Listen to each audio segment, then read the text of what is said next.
Hello, welcome to our channel. అందరికీ నమస్కారం. Subscribe చేసుకున్న వాళ్ళందరికీ థ్యాంక్స్. ఎవరైనా సబ్స్క్రైబ్ చేసుకోకుండా ఉంటే దయచేసి సబ్స్క్రైబ్ చేయండి. అలాగే బెల్ సింబల్ పైన ప్రెస్ చేయండి, మీకు నోటిఫికేషన్స్ వస్తాయి. మీకు ఈ వీడియో నచ్చినట్లయితే లైక్ చేయండి, నచ్చకపోయినా కింద కామెంట్ సెక్షన్లో పెట్టండి. I'm happy to look into it. ఇక్కడ ఫస్ట్ అండ్ ఫార్మోస్ట్ తెలంగాణలో మరో కొత్త పార్టీ పుట్టుకొచ్చింది. సంతోషం. We wish them all the best. ప్రజాసేవ చేయడానికి ఎంతమందైనా ముందుకు రావచ్చు, ఎంతమందైనా పార్టీలు పెట్టొచ్చు. మనం స్వాగతిస్తాం. ఎందుకంటే అంతిమంగా ప్రజలకు మేలు జరుగుతుంది. ఇప్పుడు ఉన్న వాళ్ళకంటే కొత్త వాళ్ళు ఇంకా మంచిగా చేస్తారు అంటే సంతోషమే. సో కల్వకుంట్ల కవిత గారు ఒక పార్టీ పెట్టారండి. నా ఆనెస్ట్ ఒపీనియన్ కూడా తర్వాత చెప్తాను. పార్టీ పేరు టీఆర్ఎస్ అని పెట్టారు. టీఆర్ఎస్ చిన్న చేంజ్ చేశారు. ఎందుకంటే ఇప్పుడున్న పార్టీలు లేకపోతే రీసెంట్గా క్లోజ్ చేసిన పార్టీల స్టైల్లో పార్టీ పేరుంటే ఎలక్షన్ కమిషన్ ఒప్పుకోదంట. అందుకు తెలంగాణ రాష్ట్ర సేన అని పెట్టారు. జనసేనలో సేన తీసుకొచ్చారు, తెలుగుదేశంలోని పచ్చ కలర్ తీసుకొచ్చారు, తెలంగాణ రాష్ట్ర సేన అని పెట్టారు. సంతోషం. తమ్నైల్లో పెట్టాను కదండి. మా షర్మిలక్క అలాగే కట్టు బొట్టు ఆల్మోస్ట్ సిమిలర్ అలాగే ఉన్నాయి. But whatever it is, all the best to Kalvakuntla Kavitha garu. ముందుగా కవిత గారు ఈ పార్టీ ఆవిర్భావ సభలో వారి తండ్రి గారి గురించి ఏం మాట్లాడారో ఒక్క నిమిషం వినండి. తర్వాత మన ఆనెస్ట్ ఒపీనియన్ చెప్దాము. ఒకసారి వినండి. బీఆర్ఎస్ అప్పుడున్న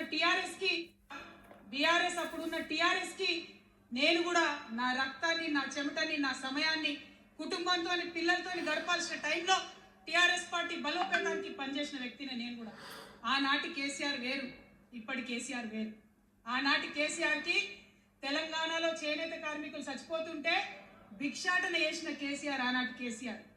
ఇయాలటి కేసీఆర్ మారిన మనిషి, మన మనిషి కాదు. ఏమైంది ఇయాలటి కేసీఆర్కి? హైడ్రాల ఇల్లు కూలిపోతుంటే అరుస్తున్నారు, అన్నా ఎక్కడున్నావు రా, వచ్చిండ్రా? రాలే. వెలుగుమట్ల ఇల్లు కూలితే వచ్చిండ్రా? రైతులకు వర్ష బీభత్సమై మొత్తం పొలాలు మునిగిపోతే వచ్చిండ్రా? కేసీఆర్ గారితో పోల్చుకుంటే రాజశేఖర రెడ్డి గారు అదృష్టవంతులు. ఇటువంటి దరిద్రాలన్నీ వినే అవసరం వారికి రాలేదు. సో కేసీఆర్ గారు మన మనిషి అయిపోయారు, మన మనిషి కాదు. పాతతరం కేసీఆర్ వేరు అన్నారు. ఇక్కడ తెలంగాణ విషయాలు నాకు అంతగా తెలియదండి, వాస్తవంగా చెప్తున్నాను. ఎవరిది తప్పు, ఎవరిది ఒప్పు, ఈమెకు అన్యాయం చేసినారా, ఈమెకు న్యాయం చేసినారా నాకు తెలియదు. నేను ఆ విషయంలో వెరీ న్యూట్రల్. పార్టీ పెట్టారు, ప్రజలకు మంచి చేస్తాము అని పార్టీ పెట్టిన ఎవరినైనా స్వాగతించాల్సిందే. వాళ్ళ పనితీరు ఎలా ఉంది, వాళ్ళు ఏం చేస్తారన్నది బేరీజు వేసుకొని ప్రజలు నిర్ణయాలు వాళ్ళు తీసుకుంటారు. That's fine. నేను ఎక్కడ కూడా ఎందుకు నువ్వు పార్టీ పెట్టినావు అని నేను అడగట్లేదు. ఇప్పుడు తండ్రి వద్దనుకున్నావు, తండ్రి పేరు వద్దనుకున్నావు, తండ్రి పెట్టిన పార్టీ వద్దనుకున్నావు. మరి తండ్రి ఇచ్చిన ఇంటి పేరు దేనికి? ఇంటి పేరు దేనికి? ఓట్లు రావాలి అంటే తండ్రి ఇచ్చిన ఇంటి పేరు ఉండాలన్నా? ఐడెంటిటీ మార్చుకోవడం ఎంతసేపు అండి? పార్టీనే మార్చినారు, పార్టీ పేరే మార్చినారు. ఇప్పుడు నేను గూగుల్ చేస్తే ఇప్పుడే నాకు తెలిసిందండి, ఆవిడ ఇంటి పేరు అంటే వారి భర్త గారి ఇంటి పేరు దేవనపల్లి అనిల్ కుమార్ అంట. సో చక్కటి పేరు, దేవనపల్లి కవిత అని పెట్టుకో. నేను అనేది ఏంటంటే, ఇంకా మీ తండ్రి గారు లేకపోతే బీఆర్ఎస్ పార్టీ ఆ ఆనవాళ్ళే నాకు వద్దు అనుకున్నప్పుడు ఫ్రెష్గా స్టార్ట్ చేయి. దేవనపల్లి కవిత అని పెట్టుకొని నువ్వు పార్టీని రన్ చేయి. ఇక్కడ చాలామంది ఆర్గ్యుమెంట్కి వస్తారండి, ఇప్పుడు అమ్మాయిల ఇష్టము, ఇంటి పేరు ఏదైనా పెట్టుకోవచ్చు. నేను కాదన్ను, మీ ఇష్టం వచ్చిన ఇంటి పేరు పెట్టుకోండి, నాకేం అవసరం లేదు. కానీ ఇక్కడ రాజకీయాలతో ముడిపడి ఉన్నాయి కాబట్టి నేను చెప్తున్నా. మరీ ముఖ్యంగా కొన్ని ఉదాహరణలు కూడా చెప్తానండి. సెలబ్రిటీస్ వరకు వచ్చే లోపల ఏమవుతుందంటే, ఇది నేను మళ్ళీ ఎవరిని ఇన్సల్ట్ చేయడానికి చెప్పట్లేదండి. భర్త గారి సైడ్ ఎక్కువ పేరుందనుకో, ఆ ఇంటి పేరు వచ్చేస్తుంది. లేదు తండ్రి గారికి ఎక్కువ పేరుంది, లెగసీ ఉందనుకో, తండ్రి గారి ఇంటి పేరే మేము పెట్టుకుంటాం. మళ్ళీ ఏమనంటే మా ఇష్టం. సరే పెట్టుకోండి. ఇక్కడ దేవనపల్లి కవిత అని పెడితే ఎవరూ దేకరు, అది వాస్తవం. అదే కల్వకుంట్ల కవిత అని పెడితే నేను ఓట్లు చీల్చొచ్చు, అదే నా టార్గెట్ ఓట్లను చీల్చడము. ఎవరు నీకు టార్గెట్ ఇచ్చినారంటే ఇంకా లోగుట్టు పెరుమాల్ కెరుక. లోగుట్టు పెరుమాల్ కెరుక. ఇంకా అవన్నీ కూడా తొందరలోనే బయటకు వస్తాయి. ఎందుకంటే నాకు తెలిసినంత వరకు నాకు తెలుసు. కానీ నేను తెలంగాణ విషయంలో తెలంగాణ జోలికి వెళ్ళదలుచుకోలేదు కాబట్టి వాళ్ళ ఇష్టం వాళ్ళది. కానీ నా సజెషన్ ఏంటంటే భర్తలకు కూడా గౌరవం ఏంటి. ఇప్పుడు భర్త లెగసీ కంటే తండ్రి గారి లెగసీ గొప్పదని చెప్పేసి తండ్రి గారి ఇంటి పేరునే పెట్టుకుంటారు. భర్తకు గౌరవం ఏంటి. ఇప్పుడు దేవనపల్లి కవిత ఎంత బాగుంది. మా యొక్క కూడా మొరుసుపల్లి షర్మిల. మొరుసుపల్లిలో పల్లి ఉంది, దేవనపల్లిలో పల్లి ఉంది. మీ అత్తగారి ఇంటి పేర్లను కూడా పల్లె స్థాయి నుంచి ప్రపంచ స్థాయికి తీసుకెళ్ళండి. ఎవరు వద్దన్నారు? సర్టిఫికెట్లో మార్చడం ఎంతసేపు? ఎందుకంటే మా అక్క కూడా ఇంతకుముందు తెలంగాణకు పోయినప్పుడు అనింది, నేను ఈయన్నే పెళ్లి చేసుకున్నా, నేను ఈయన్నే పిల్లల్ని కన్నా, ఆడబిడ్డను కాదు ఈడబిడ్డను, ఈయన్నే మట్టిలో కలిసిపోతా అని ఇంక మట్టి పిసుకుతా ఆడ ఖమ్మం జిల్లాకు పోయి అనింది. ఏం భర్త ఇంటి పేరు పెట్టుకొని భర్త ఇంటి పేరుకి మీరు పేరు తీసుకురండి ఏమి. ఇప్పుడు ఈ ఎగ్జాంపుల్ చెప్తానండి, మళ్ళీ వాళ్ళు తప్ప రైట్ నేను చెప్పట్లే. బ్రాహ్మణి గారు ఏమయ్యారు? నారా బ్రాహ్మణి అయ్యారు. ఎందుకు? ముఖ్యమంత్రులు వాళ్ళు నారా ఫ్యామిలీ ఇప్పుడు కాబట్టి. అంటే మళ్ళీ ఇది నేను వాళ్ళ ఆ ఉద్దేశంతో నేను చెప్పట్లే, సమాజం చూసేది నేను చెప్తానండి. చుండ్రు సుహాసిని అని పాపం హరికృష్ణ గారి కుమార్తె పెళ్లి చేసుకుని పోయి చుండ్రు ఇంటి కోడలైంది. ఆవిడ పేరు అఫీషియల్గా అన్ని చోట్ల మారిపోయినది, చుండ్రు సుహాసిని. కూకటిపల్లి ఎలక్షన్లు వచ్చే లోపల మళ్ళీ నందమూరి సుహాసిని అని పేరు మార్చినారు. చుండ్రు సుహాసిని పేరు నందమూరి సుహాసిని మార్చినారు. ఇంటి పేరు ఎలక్షన్లకు ఓట్లకు వాడుకోవడానికి పనికొస్తుందా? వాడుకోవడానికి పనికొస్తుందా? సరే, నువ్వు కల్వకుంట్ల కవిత అనే పెట్టుకో. ఆ ఇంటి పేరు మీ నాయన ఇచ్చినాడు, పెట్టుకో, నాకేం అభ్యంతరం లేదు. మరి మీ నాయనతో నువ్వు ఇంటికి గొడవ పడాలా? సరే, గొడవ పడినావు, మీ నాయన పేరు వద్దు, మీ నాయన పార్టీ వద్దు, మరి మీ నాయన ఇంటి పేరు దేనికి? ఇప్పుడు మన హిందూ సాంప్రదాయం ప్రకారం ఏందండి, భర్త ఇంటి పేరు భార్యకు వస్తుంది. మన హిందూ సాంప్రదాయం ప్రకారమే కాదు, ప్రపంచంలో అన్ని చోట్ల కూడా ఇంటి పేరు మారుతుంది. అన్ని దేశాల్లో కూడా అట్లే జరుగుతుంది, ఇంటి పేరు మారుతుంది. మేము మార్చుకోము, మాకు దాంట్లో వెయిటేజ్ ఉంది అంటే ఇంకా వాళ్ళ ఇంటి పేరు కావాలి కానీ వాళ్ళ నాయన వద్దు, వాళ్ళ నాయన మారిన మనిషి అంట. సరే, మీ నాయన మారినాడు, నువ్వు పేరు మార్చుకోయేమి? మార్చుకోవాలి కదండి. ఇక్కడ నేను చెప్పేది, నాకేమి ఆడవాళ్ళు ఎందుకు పేరు మార్చుకోలే, అదేమో నేను స్త్రీ వ్యతిరేకిని, స్త్రీ ద్వేషిని కాదు. ఈడ కల్వకుంట అనే పేరుతో నువ్వు రాజకీయం చేస్తే ఓట్లను చీల్చొచ్చన్న ఏకైక దుగ్ధ. మా అక్క కూడా అంతే. మా అక్క ఆంధ్రప్రదేశ్కి ఎందుకు వచ్చింది? నేను ఆడబిడ్డను ఈడబిడ్డను కాదు, ఈయనే పిల్లలను కన్నా, ఈయనే పెళ్లి చేసుకున్నా, నా భర్త తెలంగాణ వాడు, నేను ఈయనే పార్టీ పెట్టినా, ఈ మట్టిలోనే కలిసిపోతాను. మళ్ళీ ఆంధ్రాకు వచ్చి ఇంటికి పోటీ చేసింది. మళ్ళీ వైఎస్ షర్మిలాగానే ఇంటికి పోటీ చేసింది. అంటే మా ఆయన ఓట్లు 2 అయినా చీల్చుతా నేను అని. అంత ఏం తాపత్రయం? ఏమంతా దేవుడా, ఇల్లే ఇట ఉంటారో ఎవరైనా ఉంటారో అర్థం కాదండి. అంత తాపత్రయం ఏమి? సరే, మాకు ఐడెంటిటీ ఉండకూడదా, మేము ఎలక్షన్స్ పోటీ చేయకూడదా, మేము రాజకీయాల్లోకి రాకూడదా అంటే రాండి, మీ ఓన్ ఐడెంటిటీని మీరు క్రియేట్ చేసుకోండి. తండ్రి చాటు బిడ్డలుగా మళ్ళీ తండ్రిని తిట్టడం దేనికి? పుట్టింటి వాళ్ళని ఎందుకు సంకరాకిపడం దేనికి? ఇప్పుడు ఎవరికి నష్టం? ఇప్పుడు కల్వకుంట్ల కవిత పేరుతో బయటకు వస్తే ఎవరికి నష్టం? అంతో ఇంతో నష్టం కేసీఆర్ గారికి ఉంటుంది. కరెక్ట్, వీళ్ళు ఎప్పుడు వస్తారు చూడండి.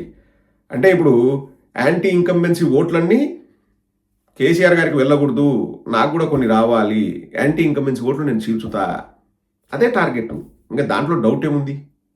ఎవరు ప్రోత్సహిస్తున్నారు, ఎవరి ప్రోద్బలం ఉంది, ఎన్ని కోట్లు చేతులు మారినాయన్నది చెప్తున్నా కదండి. లోగుట్టు పెరుమాల్ కెరుక. నాకు 100% నాకు తెలియదు, నేను ఆ రాజకీయాలు అంత పట్టించుకోను. ఈ మధ్య ఇంకోటి కూడా గమనించండి, నేను మధ్యతరగతి కుటుంబీకుడిని, నేను చిన్న చిన్న ఊర్ల నుంచి వచ్చిన వాడిని, అక్కడ ఉన్న సాధక బాధలన్నీ నాకు తెలుసు. ఈ మధ్య ఏం ఫ్యాషన్ అయిపోయిందంటే, మామూలుగా అండి, నేను హిందూ కుటుంబాల్లో నేను చెప్తున్నాను, నాకు తెలిసిన పరిధి మేరకు నేను చెప్తున్నా, నాకే అన్నీ తెలుసు నేను అనట్లే. పెళ్లి చేసినప్పుడు ఏం చేస్తారంటే, కూతురికి నేను చూశానండి, నేను చూసిన విషయాలు చెప్తున్నాను. నేను తప్పైతే ఇంకా సమాజం తప్పు, అంతే, నా తప్పు కాదు. కట్నం ఇచ్చి పెళ్లి చేసేవాళ్ళు. కట్నం తప్ప అంటే తప్పు. ఇప్పటికీ కట్నాలు తీసుకున్నారు, ఇస్తున్నారు. ఓట్లకు డబ్బులు తీసుకున్నట్లే కట్నాలు కూడా అంతే. ఎవరు బయట మాట్లాడుకోరు కానీ జరుగుతున్నాయి. ఒక విధంగా నేను దాంతో నేను ఏకీభవించేది ఏంటంటే, కూతురికి కొడుక్కి సమాన హక్కులు ఉండాలి. కూతురికి కొడుక్కి సమాన హక్కులు ఉండాలి తండ్రి ఆస్తిలో. దాంట్లో నేను కాదను, 100% సమాన హక్కులు ఉండాలి. సో ఇంతకుముందు ఏం చేసేవాళ్ళు అంటే, వ్యవసాయ కుటుంబాల నుంచి వచ్చిన వాళ్ళు ఏం చేసేవాళ్ళు, అప్పో సొప్పో కూతురు కోసం చేసి లేకపోతే వాళ్ళ అమ్మ నగలు తాకట్టు పెట్టి అయి చేసి ఈ చేసి ఇప్పుడు ఒక 10 ఎకరాలు పొలం ఉన్న రైతు, అప్పట్లో 10 ఎకరాలు ఎకరా 20,000 అనుకోండి, ఒక 20 ఏళ్ల క్రితం నేను ఎగ్జాంపుల్ చెప్తాను, మా సైడ్ ఉన్న వాల్యూల ప్రకారం ఒక 20-25 వేలు అనుకోండి, అంటే 2.5 లక్ష. ఆ 1,25,000 అప్పు చేసి ఇంట్లో ఉన్న పాత బంగారం అది ఇది చేసి ఓ 2.5 లక్ష ఇచ్చి కూతురికి పెళ్లిళ్ళు చేసేవాళ్ళు. ఇంకా కొడుకు భూమి ఉంటుంది, ఎందుకంటే వీడు నన్ను సాకుతాడు, నేను వానికి భూమి ఇస్తా, మా పాప కదా పాప బాగుండాలని చెప్పేసి కట్నం ఇచ్చి పంపించేవాళ్ళు. అప్పుడు కట్నాలు తీసుకొని వెళ్ళారు ఆడవాళ్ళు. ఇప్పుడు ఏమవుతుంది, ఈ 10 ఎకరాలు వాడు పాపం కొడుకు కాయ కష్టం చేసి వాళ్ళ చెల్లెళ్ళు పెళ్లికి చేసిన అప్పంతా తీర్చుకొని వాళ్ళ పిల్లలకు చదువు చెప్పుకొని వాడు ఏందో వాని ఇబ్బందులు వాడు పడుకుంటా వాడు ఆ 10 ఎకరాలు మెయింటైన్ చేసుకుంటా ఉన్నాడు. ఇప్పుడు వాల్యూ వచ్చేసి ఏమైందంటే 10 ఎకరాలు ఇప్పుడు కాస్త 20 లక్షలు, అంటే ఎకరా 20 లక్షలు 25 లక్షలు అయింది ఈ 25 ఏళ్లలో. ఇప్పుడు చెల్లెళ్ళు వచ్చారు, వచ్చి నాకు భాగం కావాలా ఆస్తిలో, నాకు భాగం కావాలా, ఇప్పుడు నాయన ఆస్తిలో నాకు 5 ఎకరాలు రావాలి అంటున్నారు. ఇంకా ఇది తప్పెవరిది రైట్ ఎవరిది అని మాట్లాడే స్థాయి నాది కాదు. ఎందుకంటే ఇప్పుడు నేను ఏదైనా మాట్లాడే అనుకోండి, ఆ అడిగిన ఆడవాళ్లకు బాధ కలుగుతుంది. కానీ ఇది వాస్తవం. నా ఆనెస్ట్ ఒపీనియన్ ఏంటంటే అండి, ఇప్పుడు కొడుకు కూతురు ఉన్నారనుకోండి, కూతురు పెళ్ళేటప్పుడే ఆస్తి పంచి ఇస్తున్నాను అని ఎవరి డాక్యుమెంట్లు వాళ్ళు రాయించినారు అనుకోండి, ఏ బాధ లేదు, ఏ బాధ ఉండదు. ఇంకా అయిపోయాయి, గాడికి పెళ్లి చేసినాం. ఎందుకంటే మా షర్మిలక్క చెప్పిన ప్రకారం ఆడపిల్ల అని ఎందుకంటారంటే ఆడపిల్ల ఈడపిల్ల కాదు కాబట్టి ఆడపిల్ల కాబట్టి, అంటే అత్తగారింటికి వెళ్ళే పిల్ల కాబట్టి ఆడపిల్ల అంటారు. కుటుంబ బాంధవ్యాలు, ప్రేమ, అనురాగం, ఆప్యాయత ఇవన్నీ ఉంటాయి. ఆర్థికంగా ఒక క్లారిటీ వస్తే అందరికీ మిగతా విషయాల్లో బాగుంటుంది. ఆస్తికాన్నే 99% గొడవలు పడతారండి. నేను మళ్ళీ మధ్యతరగతి కుటుంబీకుని, నేను చూసినాను కాబట్టి నేను చెప్తున్నా. గాడికి ఇచ్చేసి, ఓ అమ్మ నీ జీవితం నీదిమ్మా, నీకు మంచి ఇంటికి ఇచ్చి నిన్ను పెళ్లి చేసినాం, నువ్వు నీ భర్త మీ ఇల్లు ప్లాన్ చేసుకోండి, నీకు అక్కడ పిల్లలు పుడతారు, నీకు అత్తమామలు ఉన్నారు, అది నీ కుటుంబం అవుతుంది, ఇక్కడికి ఇంకొక ఆడపిల్ల వస్తుంది కదండి, ఇది వీళ్ళ కుటుంబం అవుతుంది, కలిసిమెలిసి ఉండండి, వచ్చిపోండి, మనము కుటుంబంగా బాగుందాం, ఒకవేళ డబ్బులు కూడా ఎవరికో ఇబ్బంది ఎవరికో అవన్నీ కూడా చేసుకుందాం, కానీ నాది ఇది, నాకు కావాలి, నాకు సమాన హక్కు, ఇంకా ఇవన్నీ మర్చిపోతే మంచిది. ఎందుకంటే అత్త ఒకప్పటి కోడలే, లేకపోతే ఇక్కడ తల్లిగారు కూడా ఒకప్పుడు వేరే ఇంటి నుంచి వచ్చిన వాళ్ళే. ఇవి జరుగుతూ ఉంటాయి. ఇప్పుడు సింపుల్ ఎగ్జాంపుల్ అండి, మా షర్మిల వచ్చి మా అన్న ఆస్తిలో నాకు వాటా కావాలంటుంది. ఇప్పుడు మొరుసుపల్లి బ్రదర్, మా బ్రదర్ బావ సంపాదించే దాంట్లో ఏమన్నా జగనన్నకి ఇస్తుందే? అదంతా నాదే, మళ్ళీ మా అన్న ఇచ్చే దాంట్లో నాకు సుఖం కావాలా? ఏంది లాజిక్? ఇప్పుడు మురుసుపల్లి బావ సంపాదించే దాంట్లో ఏమన్నా జగనన్నకి ఎవరైనా ఇస్తారా? అంటే నేను అదే చెప్తున్నా, మీరు గమనించాల్సింది అదే. సోషల్ స్టేటస్ను బట్టి ఇంటి పేర్లు పెట్టుకోవాలా లేకపోతే మార్చుకోవాలా అనేది వాళ్ళ ఇష్టం అన్నాం తప్పు. ప్రేమతో మీరు పెట్టుకుంటే మాకేం అభ్యంతరం లేదు. ఇప్పుడు బ్రదర్ బావ సంపాదించానుకో, బ్రహ్మాండంగా సంపాదించాడు బ్రదర్ బావ, ఏం జగనన్నకి ఏమన్నా ఒక రూపాయి ఇస్తున్నాడు దాంట్లో? ఇయ్యరు. కానీ వచ్చేసి ఈడ వీళ్ళని పట్టుకొని రక్కుతా నేను. ఇది ఎక్కడ లాజిక్? సరే, నువ్వు బ్రదర్ బావది కూడా జగనన్నకి ఇచ్చేటట్టుకుంటే ఏమి, జగనన్న పిల్లలకు బ్రదర్ బావ సంపాదించేది ఇస్తారా? అట్లా అడగకూడదు, అది తప్పు. నేను మాత్రం వచ్చి అడుగుతా, మా కుటుంబంలోని లెగసీ అంతా నేను వాడుకుంటా, ఇక్కడ బ్రదర్ బావ ఇంట్లో ఉంటా. మళ్ళా నేనే చెప్తా, ఆడపిల్ల అంటే ఆడపిల్ల ఈడపిల్ల కాదు అని.